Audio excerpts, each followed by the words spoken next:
Bonjour, je m'appelle Daniel Ruch et je voudrais vous présenter mon livre La magie d'Orion.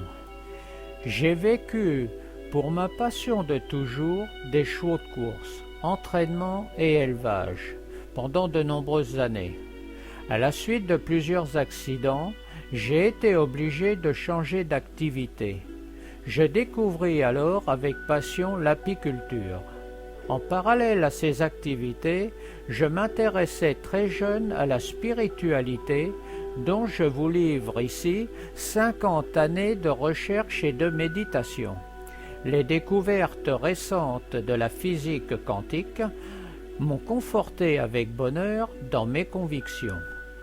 Désirant partager les principes de l'ontologie, principe de l'être dans son essence, dont je pense que c'est la seule et unique voie dans la résolution de nos problèmes, quels qu'ils soient, je propose une réflexion sur le sens profond de l'existence et une meilleure compréhension des lois universelles qui la régissent.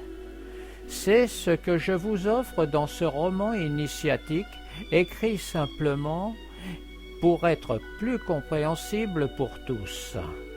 Dans ce livre, à travers l'histoire de quelques personnages imaginaires et de quelques-uns bien réels, dans le milieu hippique et de la spiritualité, y sont présentés certains principes de l'ontologie.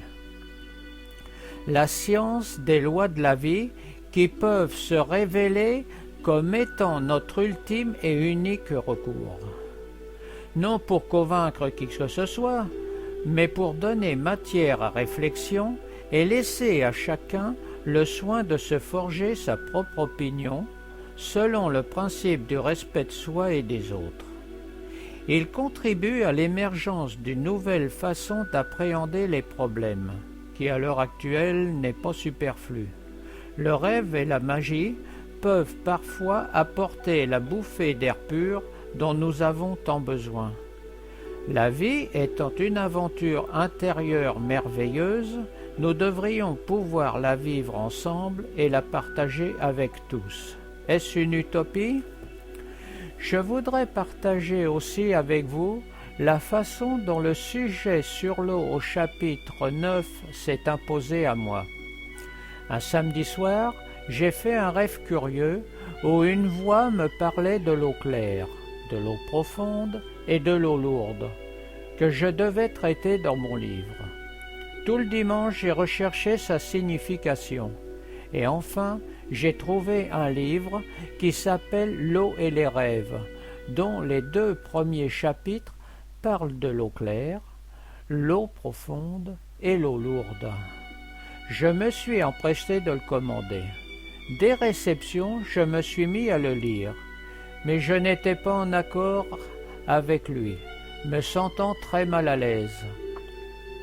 Une quinzaine de jours plus tard, dans un second rêve, la même voix vint m'indiquer comment je devais traiter le sujet tel qu'il est présenté dans le livre.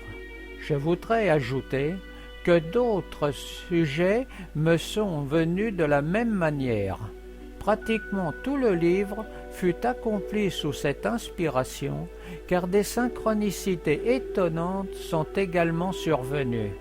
Mais cela est une autre histoire, comme dirait le petit lion. Merci.